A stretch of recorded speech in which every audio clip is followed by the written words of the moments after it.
She humiliated me at my husband's party. Now she's in jail and alone.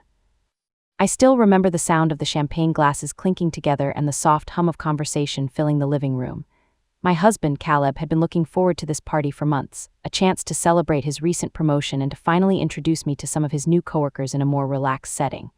Caleb had just landed a position at a top architectural firm in the city, a dream job he'd chased for years, so naturally he wanted to make a grand impression. He spent days planning every detail, the food, the music, the guest list. He even spent hours polishing the silverware we'd inherited from his grandmother, convinced that every detail mattered if we wanted the evening to go off without a hitch. For the most part it did. We had just the right amount of people, enough to fill our home with lively chatter without feeling cramped. The music, a playlist we'd curated together, created the perfect atmosphere, upscale but comfortable, energetic but not overwhelming. I floated around in a new dress Caleb had picked out for me as a surprise gift, smiling and chatting with everyone who crossed my path, determined to show I was the supportive, gracious partner I knew I could be. Then she arrived. I hadn't even noticed her at first. The door was opening and closing constantly with new arrivals, each guest waving hello and offering hugs or handshakes. It wasn't until I saw Caleb's expression that I realized something was off. He was talking to his boss near the fireplace, one hand resting on the mantel, the other holding a glass of sparkling water. His smile froze and his gaze flickered over my shoulder toward the entrance.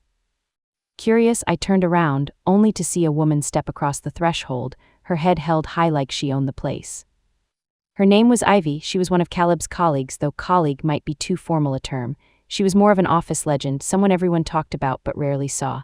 I'd heard bits and pieces about her from Caleb, how she was a genius with design, how she'd been responsible for landing some of the firm's biggest clients, how she rarely stayed in one place for long. She had a reputation for breezing in, making an impression, then disappearing for months at a time to handle elite projects in exotic locations. She was the kind of person who drew the spotlight without even trying. But what I hadn't heard from Caleb, at least not until later, was how closely she and Caleb had worked in the past, or how fiercely competitive she could be. I definitely hadn't heard about her habit of toying with people's reputations just for the thrill of it. In hindsight, it's easy to see how the cracks started to form that very moment she walked into our house, lips parted in a smug smile as if she already knew what she was about to do. "Darling," she said in my direction, even though she'd never met me before. Her voice was husky, a playful tone that sent a chill down my spine. It was the voice of someone who always kept a secret agenda tucked away behind their bright smiles. She drifted toward me, her gaze flicking across the room to gauge who was watching. When she finally reached me, she introduced herself, extending her manicured hand. "You must be Caleb's wife," she said with a slight tilt of her head, eyes dancing with amusement. "I've heard so much about you." I forced a polite smile, my instincts already on edge. "All good things, I hope." "Oh, of course," she replied smoothly. "Caleb speaks of you with such admiration." I could feel Caleb's eyes on us from across the room, and when I glanced over, he looked uneasy. His boss stood beside him, wearing an expression that was equal parts curiosity and caution. It was as if they both wanted to intervene but weren't quite sure how to do it without causing a scene. So they hung back, watching like hawks as Ivy continued to chat with me about nothing in particular: my dress, my home decor choices, the color of my nail polish. Superficial, trivial things, all delivered with a saccharine smile that made my stomach churn. Something about her questions felt off, like there was a pointed edge hidden beneath every compliment, but I kept telling myself to relax. It was a party after all. Maybe she was just socially awkward or trying too hard to bond. Yet as the evening went on, I noticed Ivy weaving her way through groups of guests, talking in hushed tones, glancing over at me when she thought I wasn't looking. Each time she caught my eye, she flashed that same knowing smile. I tried to shake off the paranoia. I wanted to focus on celebrating Caleb's success, our success, because it felt like a collective win after all we'd been through to get him into that firm. But there was no escaping the tension building in the air. I remember telling myself not to jump to conclusions or let my imagination run wild. Yet every fiber of my being sensed that something was brewing, something Ivy was orchestrating with a quiet, subtle precision that unnerved me. I had no idea just how far she was willing to go. I only knew that the night felt dangerously close to unraveling, and that Ivy was at the center of it all, wearing a serene expression that suggested she was having the time of her life. I don't think I fully grasped how tense I was until the party ended and the last of our guests trickled out the door, leaving behind half-empty wine glasses and plates of hors d'oeuvres no one had bothered to finish. My shoulders felt knotted, my jaw sore from forcing so many polite smiles. Throughout the night, I had tried my best to maintain an air of composure, welcoming people, making small talk, and topping off drinks every time I passed by someone with an empty glass. But if I'm being honest, my attention had never strayed too far from Ivy. She didn't leave right away like most of Caleb's colleagues. In fact, I'd noticed her lingering in corners, whispering with a couple of people I recognized as key decision-makers at the firm, her eyes flicking in my direction when she thought I wasn't looking. More than once, I caught her gaze on me, that familiar smirk curling at the corners of her lips, and each time I had to bite my tongue to keep myself from marching over and demanding to know what exactly she was up to. Of course, Caleb, ever the gracious host, went into full crisis management mode the minute he sensed my discomfort. He tried to keep me busy, ushering me away to greet new arrivals or refill the chip bowls whenever I started to drift near Ivy. It was sweet in a way that he wanted to protect me, but I could also see the nervousness in his own eyes. He didn't know what Ivy had planned, only that it couldn't be good. No one with that level of self-satisfaction on their face could be entirely innocent. As the night pressed on, I felt the party's mood shift. It was subtle at first, the kind of sensation you can't put your finger on but just feel in your bones. Suddenly, people seemed more guarded, glancing around as though they were waiting for something to happen. Conversations died out prematurely, replaced by uneasy silence. I noticed some of Caleb's colleagues, especially the ones who'd been with the firm the longest, moving away from Ivy as if they'd just remembered urgent phone calls or messages they needed to attend to. But there were a few who remained glued to her side, practically hanging on her every word. I remember one of them, a tall man with a slick-back ponytail and a loud sports coat, leaning in close, obviously enthralled. Ivy would whisper something, and he'd respond with a slow nod or a low chuckle, occasionally casting a glance in my direction. Each time it happened, it was like a pinprick of anxiety shooting through my chest. What was she saying? Whatever it was, it had to be personal enough to keep them interested, yet vague enough not to draw open alarm. It wasn't until much later that the real damage of her words began to surface. In the final hour of the gathering, after most people had left, the stragglers congregated in the living room. We had a small group of about 6 or 7 people, among them Ivy, her new admirer in the flashy coat, and an executive assistant who worked closely with Caleb's boss. They were chatting in low tones as I came in from the kitchen with a fresh tray of snacks, and the second I stepped into the room, the conversation halted. An awkward hush fell over the group. Ivy stopped mid-sentence, then smiled sweetly at me as though she'd been discussing nothing out of the ordinary. "Everything all right?" I asked, trying to keep my voice light, even as the tension thickened around us. Ivy set down her wine glass on the coffee table and inclined her head in a picture of feigned innocence.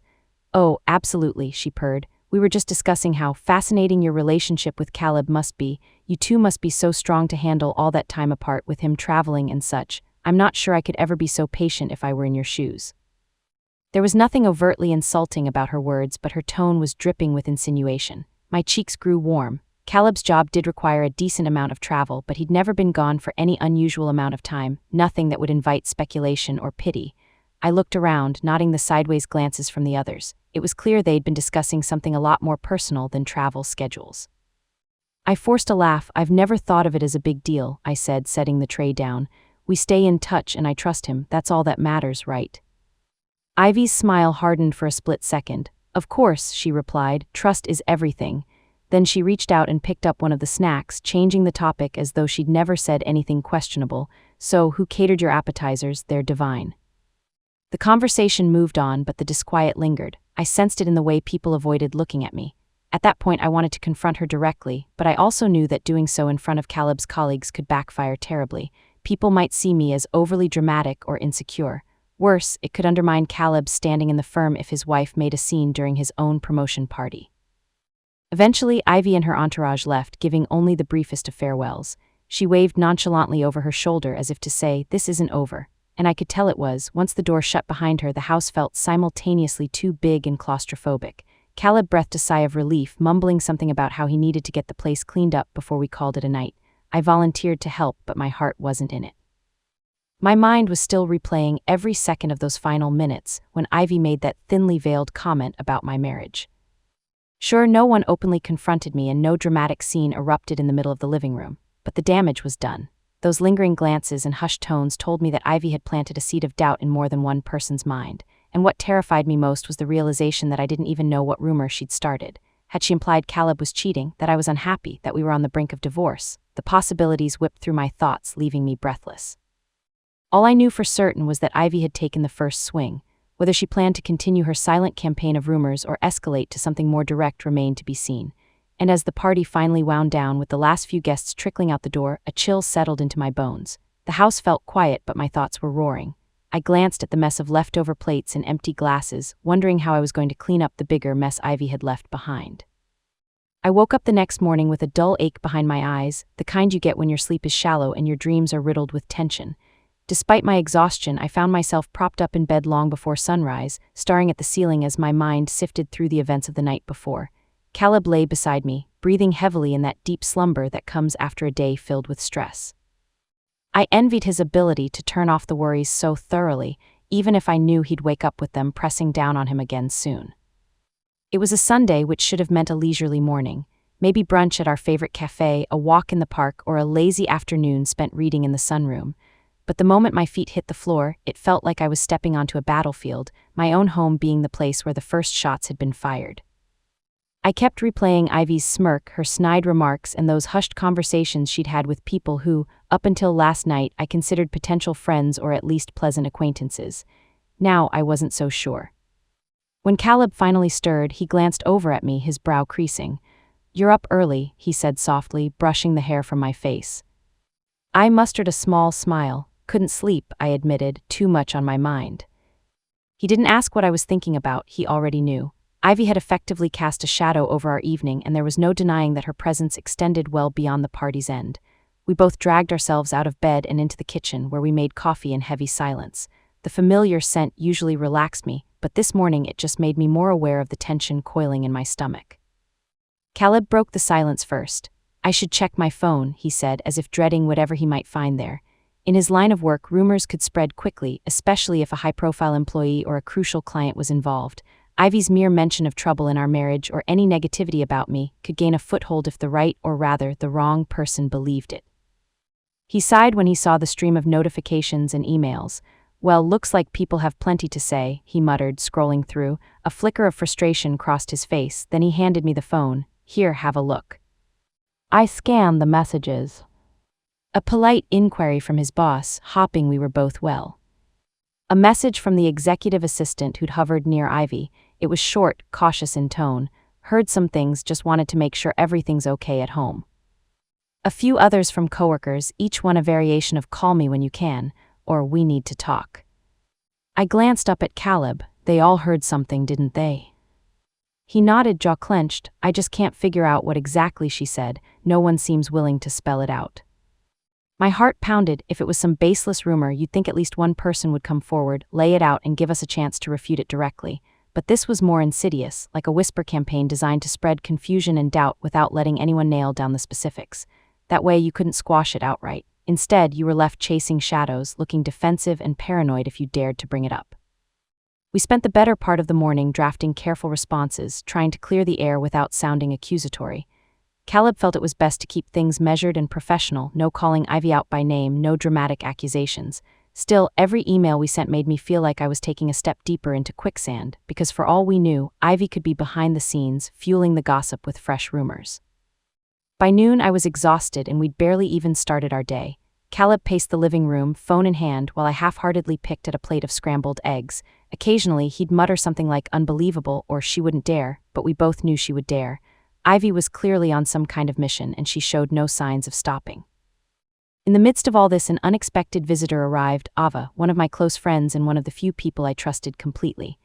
I hadn't invited her over, but there she was at our doorstep, carrying a small potted plant and a container of homemade soup. She said she'd heard I was feeling overwhelmed.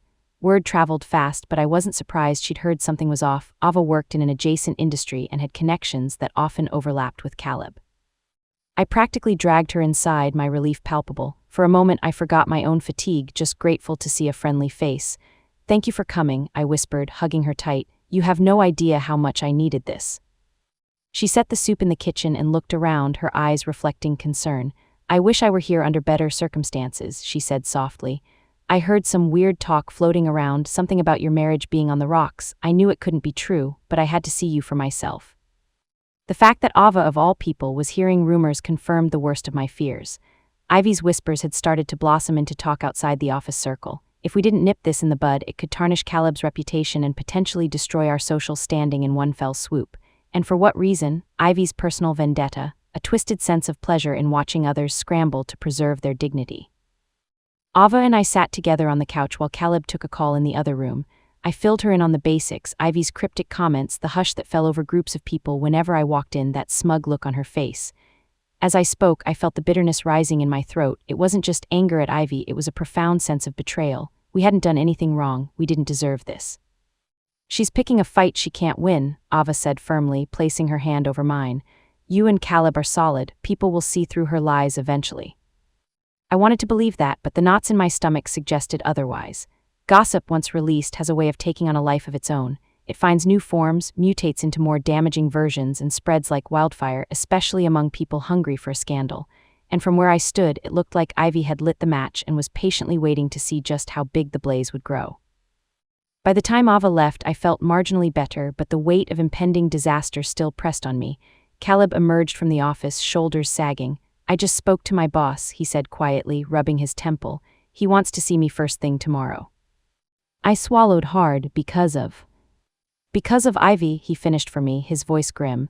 No matter what she's spreading, he's definitely heard enough to warrant a talk. That one word, talk, echoed ominously in the room. What would that meeting look like? Would Caleb be forced to defend his personal life in front of the man who controlled his future at the firm? And how could he do that when we still had no concrete idea what rumor we were fighting against?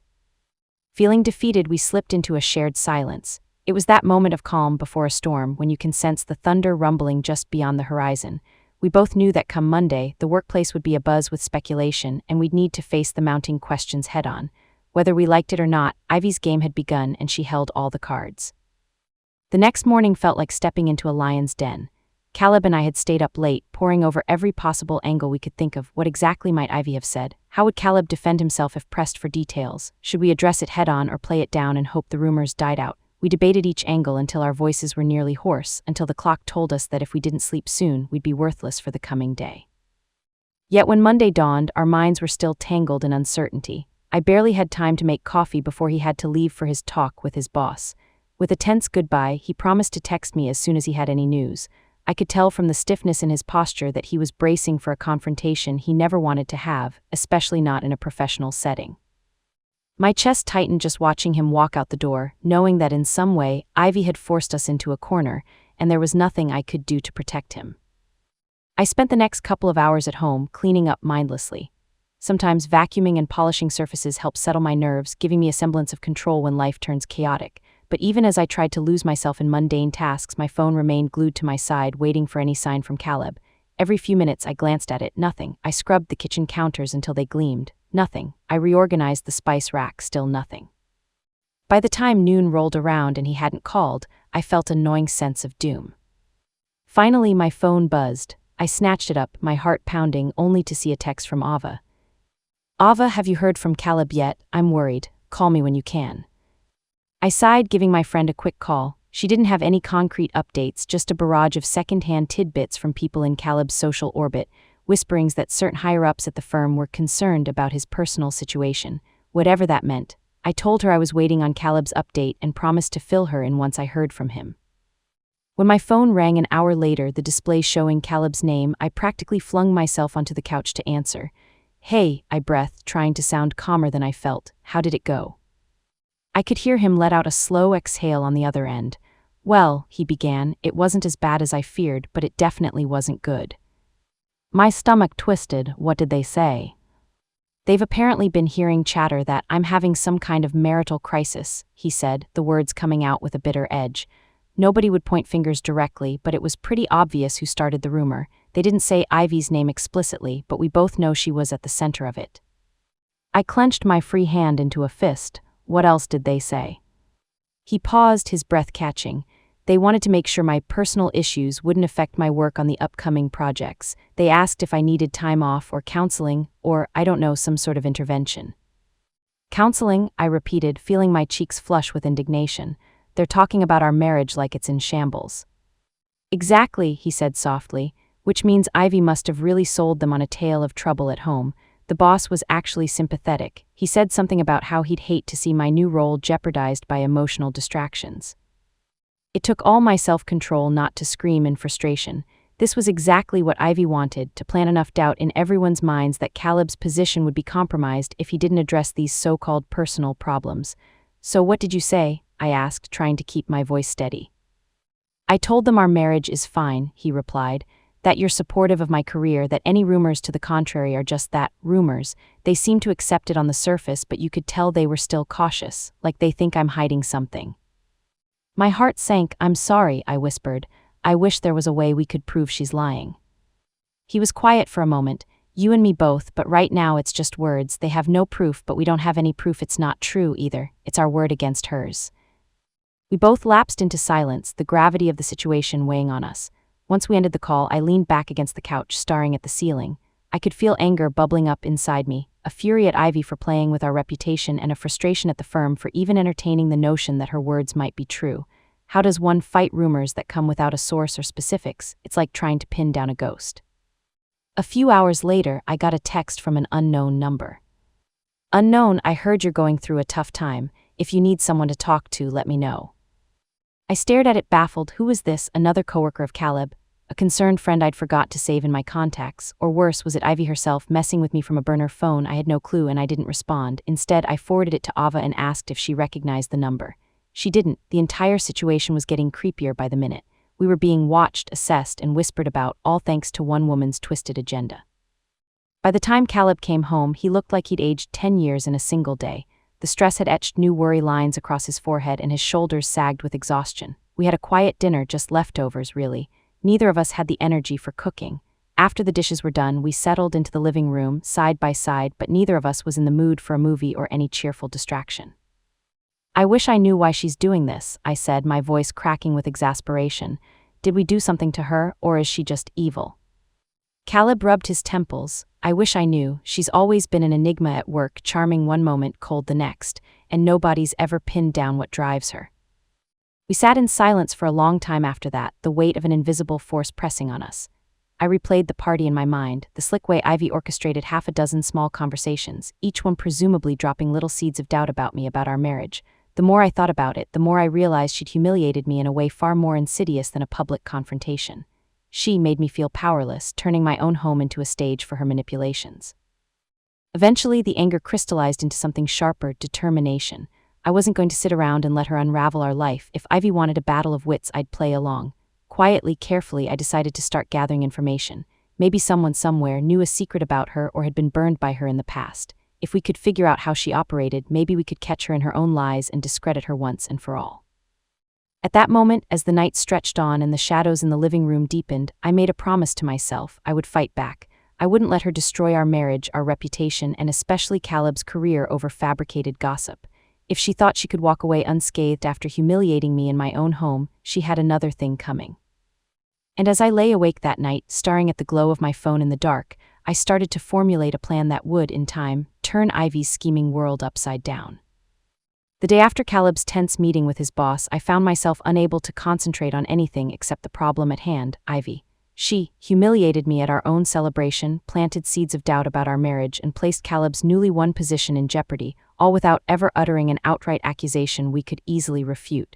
It felt like we were up against a phantom. But I was convinced that somewhere, somehow, there had to be a thread we could pull that would unravel her carefully woven web of lies. Rather than stay cooped up in the house, I decided to take action. First on my list was reaching out to everyone who'd been at the party that night, especially those who'd seemed uncomfortably close to Ivy's orbit. I started with the easy calls, friends who'd only witnessed a moment or two of Ivy's presence. Many of them hadn't noticed anything unusual beyond her overly familiar mannerisms and sly smiles. A few, however, recalled bits of conversation that hinted she was worried about my marriage or concerned about the stability of my relationship with Caleb. Hearing that made my blood boil. She was playing the Good Samaritan while sowing chaos in private. Next, I went digging through my social circles. Ava, bless her heart, volunteered to help. She reached out to some acquaintances she knew from industry events, people who might have worked with Ivy in the past or at least heard the name. Whenever we turned over a stone, we heard the same pattern. Ivy was brilliant at her job, but left behind a trail of broken friendships and burned bridges. Nobody had a concrete story we could pin on her, though. She was too careful, too strategic. She struck me as the kind of person who thrived on half-truths rather than blatant lies. That made her rumors harder to debunk, since she always laced them with something that sounded plausible. By midweek, I was more frustrated than ever. My phone felt like an extension of my hand, constantly buzzing with new bits of second-hand gossip. People texted me vague condolences or cryptic messages of support, but none of it gave me solid evidence. Worse, the rumor seemed to be mutating. Some claimed they heard Caleb and I were in counseling for infidelity issues, while others whispered we were separating amicably for his career's sake. Each new variation stung, but I tried to keep calm, reminding myself that the more ridiculous the rumors got, the more likely they'd eventually collapse under their own weight. Still, the time frame was crucial. Caleb couldn't afford to have his firm question his stability for weeks on end. He was assigned to a major project with a high-profile client, someone rumored to have a direct line to the company's bigwigs. If that client got wind that Caleb's personal life was a mess, it might cause them to lose faith in his reliability, and that in turn could destroy his reputation before it ever had a chance to fully bloom. It was in the midst of this chaos that I received an unexpected message from someone named Lillian, who claimed to be an ex-colleague of Ivy's from a previous firm. She sent me a friend request on social media along with a short, direct note. "I saw your post about Ivy. I know what you're going through. I've been there." I hadn't posted anything overtly referencing Ivy by name, just a veiled late-night rant about rumors and betrayal, but apparently Lillian had read between the lines. Intrigued and desperate, I replied at once, asking if she could share more. Lillian and I arranged a video call for that evening. I cleared my schedule, meaning I shooed Caleb out of the living room so I could focus and brace myself for whatever I was about to hear. When Lillian's face popped up on my screen, she looked tired, worn around the edges in a way I recognized all too well. We exchanged pleasantries, but it wasn't long before her tone grew serious.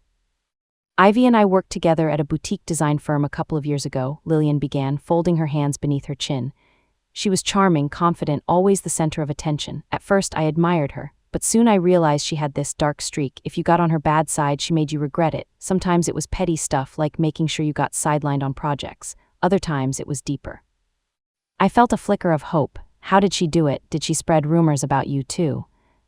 Lillian's expression darkened. She did more than that. I got a promotion she wanted. Right after that, she started hinting to our colleagues that I'd been, let's just say, friendly with a few top clients in inappropriate ways. She never said it directly, but she created this aura of suspicion around me.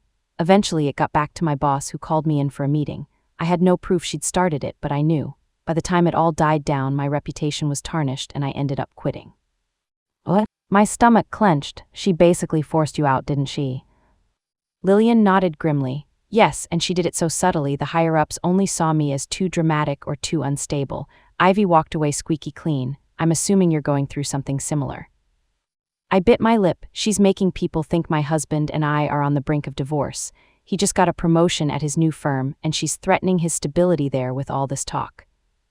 That sounds like her, Lillian said. She senses a threat or an opportunity, and she'll do whatever it takes to manipulate the narrative.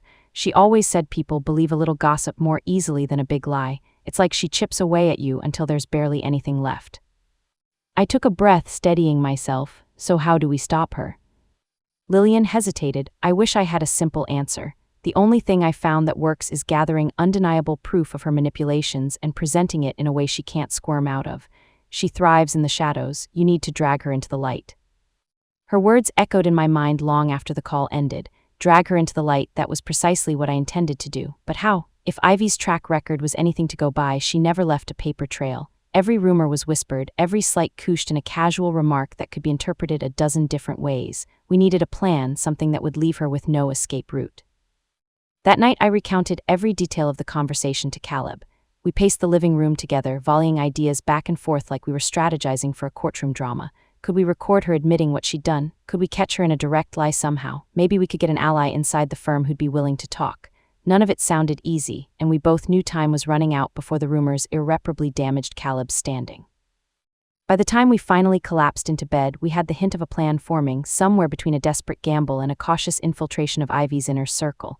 It was risky and it might not work at all, but we needed to try. Because the truth was, I was tired of being a victim in my own life. Ivy had orchestrated her humiliations and manipulations for long enough. If she wanted a fight, she'd get one. And this time, I wouldn't be content just to neutralize her rumors. I wanted to make sure that she never had the chance to hurt us or anyone else ever again. I pressed my palms flat against the dining table, leaning in toward Caleb as we studied the scattered notes, printouts, and scribbled strategies strewn across its surface.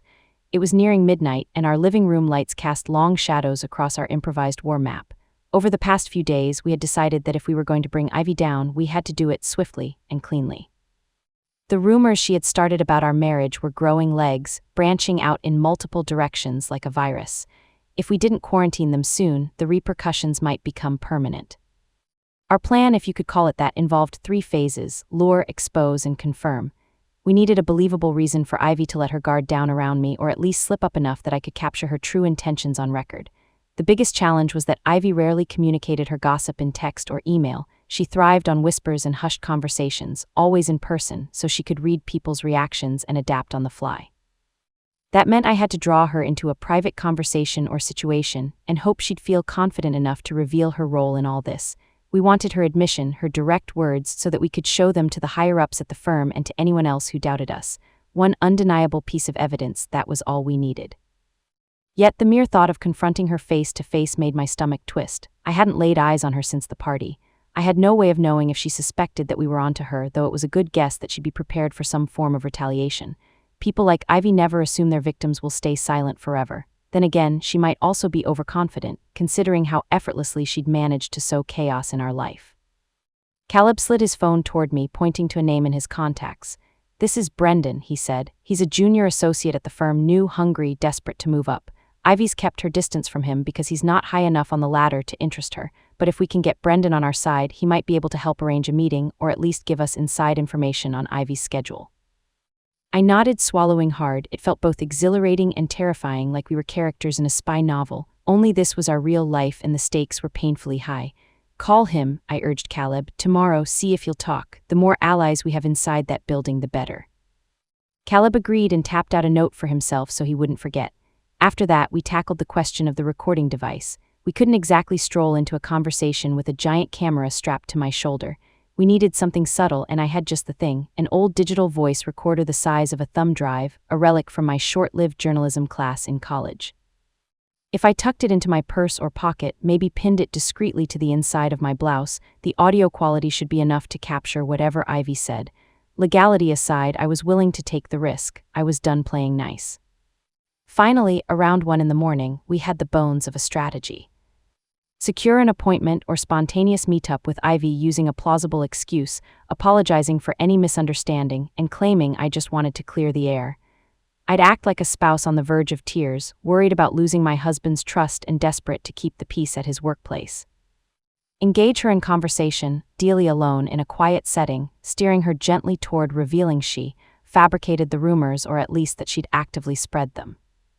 Record the evidence. Once we had her words on tape, we could share them with Caleb's boss, with the firm's HR department, with the people who'd been whispering behind our backs, anyone who needed to hear the truth straight from the source. We said goodnight with a mixture of apprehension and resolve, curling up in bed but hardly sleeping. I kept picturing Ivy's smirk from the party, that casual flick of her wrist as she waved goodbye, as if this was all a game she knew she'd win. Well, it was our turn now, and the stakes were about to get real.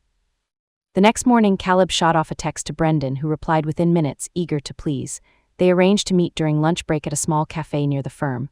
While Caleb went to his office, I tried to keep busy at home, counting the hours until I heard his update. My nerves felt like raw wires. If this meeting went south, or if Brendan was secretly loyal to Ivy, we could be tipping our hand too soon.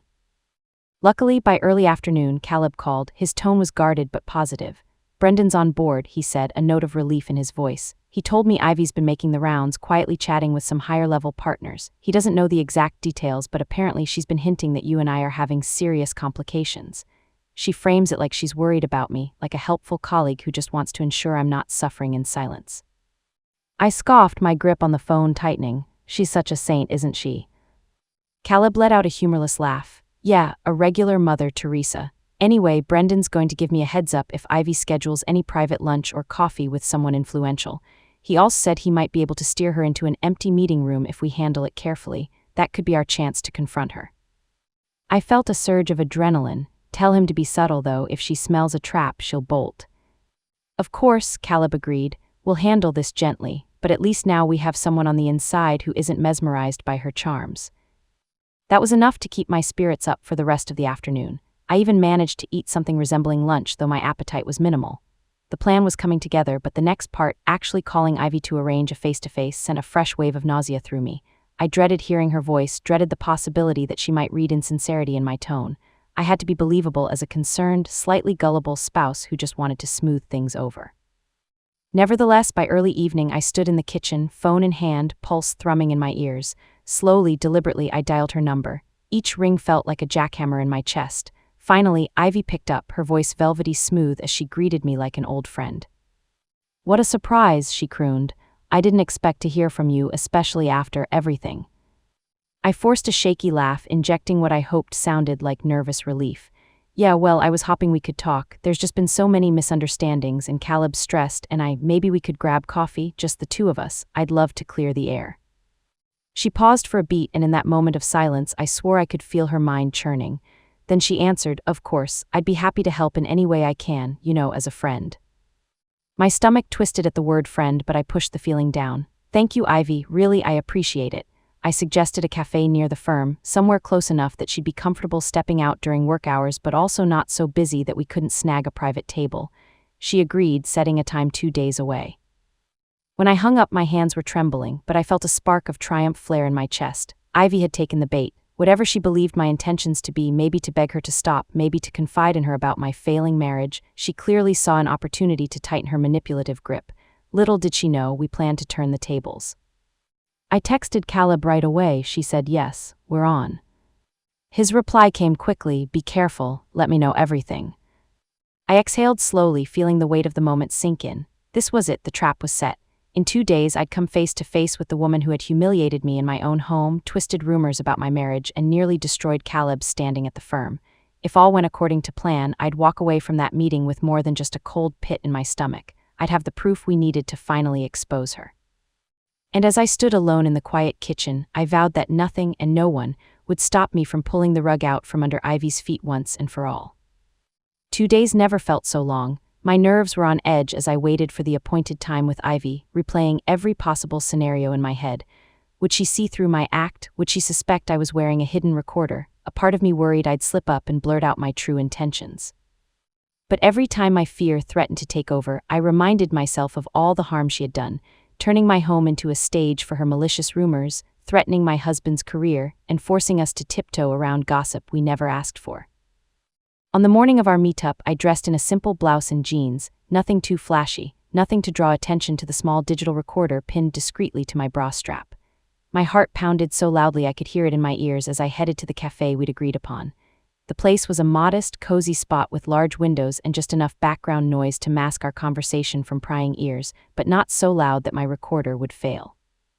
I got there early to pick the perfect table. I chose one near the back, away from the bustle at the front counter, with a potted plant that offered partial privacy.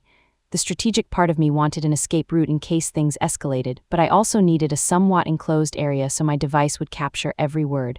I sat, ordered a green tea, and tried to steady my breathing.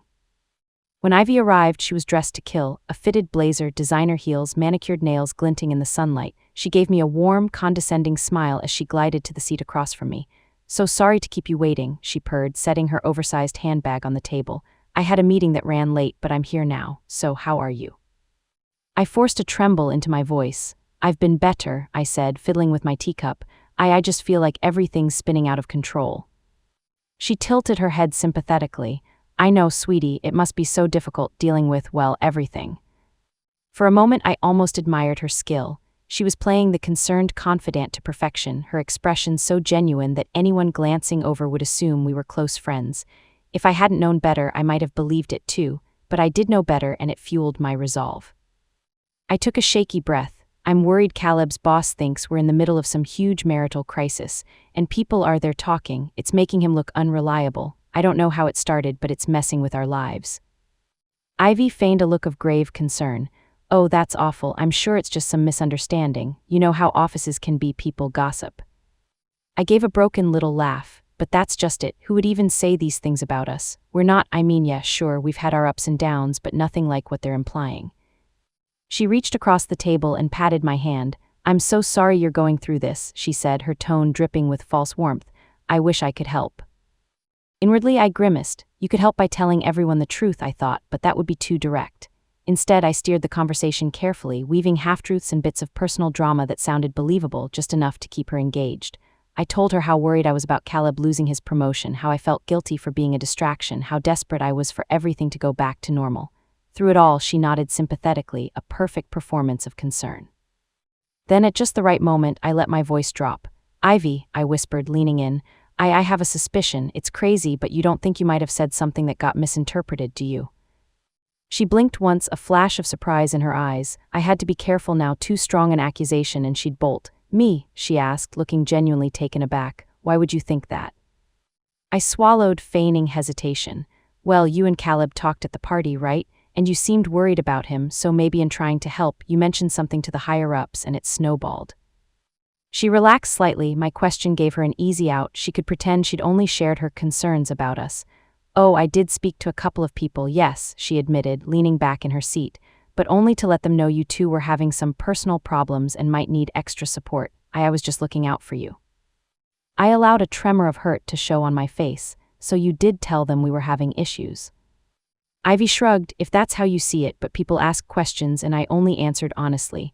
We're all colleagues, you know. They notice things, tension, arguments, the fact that you left Caleb alone at the bar that night. I simply provided context, that's all. My pulse pounded as I recalled the hidden recorder capturing every word. That context is really hurting Caleb, I said softly, letting tears pool in my eyes. And me. She placed a hand on her chest, looking far too serene. I'm sorry, but really if the rumors are swirling, it's because there's truth in them, right? That line was my cue. Ivy, I whispered, my voice trembling, please, if you're the one telling people we're having marital problems, can't you just stop, just let them know we're fine? She sighed as though I were an inconvenience. I could, but I'm not sure that would be honest, and besides, it might be too late. People already believe you and Caleb are in trouble. Changing my story now would just make me look unreliable, you know. My heart hammered. This was it, the closest thing to a confession she'd give. My mind raced, deciding whether to push for more. One more nudge and she might reveal just how intentional her actions had been. I ventured a shaky laugh. So you'd rather protect your own credibility than correct a misunderstanding. She raised an eyebrow. I wouldn't call it a misunderstanding, more like an opportunity. Let's be honest, Caleb's promotion was a prime spot. A lot of people felt overlooked or overshadowed. Her implication hung in the air. I swallowed hard, half in shock that she'd basically admitted her motivation. She eyed me, seeming to realize she might have said too much. Look, she continued in a lower voice, maybe it's best for everyone if he backs off a little, you know, focuses on his marriage instead of taking on such big responsibilities at work. Wouldn't you agree? That was all I needed. The tightness in my chest gave way to a rush of adrenaline. She was cornered, she just didn't realize it yet. I covered my trembling hands with my lap, my mind already leaping ahead to how Caleb and I would present this recording. Thank you for being honest, I said quietly, standing up. I think I understand now. Ivy gave me a puzzled look. Wait, you're leaving. I forced a small smile. Yes, there's nothing more to say. She stared after me as I turned and walked out. I could feel my heart pounding so hard I was sure people around us could hear it, but I kept going, out the door and onto the sidewalk where the cool afternoon air hit me like a lifeline. I hurried to my car, locked the doors, and took a moment to collect myself before extracting the digital recorder, hands shaking. The audio light blinked steadily, confirming it had been running the entire time. That evening, Caleb and I listened to the recording in our living room. Hearing Ivy's voice on playback sent chills down my spine, but we both felt an overwhelming sense of relief. We finally had proof. She'd as good as admitted she was fueling the rumors to undermine his position. The next morning, Caleb sent the audio file to his boss along with a succinct explanation. The fallout was immediate. Ivy was summoned to a meeting with the firm's senior partners. Word spread that she had a history of backdoor politicking and rumor-mongering, but this was the first time they'd caught her red-handed. However, things escalated far beyond the office. It turned out Ivy had tampered with confidential client information in the past, apparently using it as leverage. Once the firm began investigating, they uncovered evidence of potential fraud and embezzlement, all of which got turned over to the authorities. In a matter of days, Ivy's world came crashing down. By the end of the week, she had been fired, publicly disgraced, and arrested on charges related to the financial crimes she'd tried so hard to hide. When I heard the news that Ivy was in jail, I felt a complicated mix of emotions: relief, vindication, and even a strange flicker of pity. But pity or not, I couldn't erase the memory of how she had humiliated me in my own home, or how she'd nearly derailed my husband's career for her own spiteful gain. Her arrest meant she was finally facing the consequences of a lifetime of manipulation. I didn't rejoice in her downfall, but I allowed myself a small measure of satisfaction that she couldn't hurt us, or anyone else, any longer. In the weeks that followed, Caleb's boss personally reached out to apologize for doubting him. The partners at the firm reassured him his position was safe, and the original rumors about our marriage withered in the face of the truth. Our friends and acquaintances who had stood by us or been swayed by gossip now knew the real story. Gradually, life returned to normal. But I would never forget the lesson Ivy inadvertently taught me, that sometimes the worst betrayals come in the form of soft-spoken lies and manufactured concern. Standing by our kitchen window one evening, looking out at the city lights, I found myself reflecting on how quickly someone's life can unravel when they give themselves over to malice and deceit. Ivy sat in a cold jail cell alone with no one left to manipulate. And me, I was free to focus on rebuilding our peace of mind, free to live my life unshackled by her rumors. Free. Caleb wrapped an arm around my shoulders, pulling me close. "I'm proud of you," he said softly, pressing his lips to my temple, "for standing up to her." I relaxed into his embrace, letting the tension finally slip away. "We did it together," I reminded him. And as we stood there in the glow of the kitchen light, I felt something indescribably sweet settle in my chest, a quiet, steadfast certainty that not even the darkest rumor could shatter.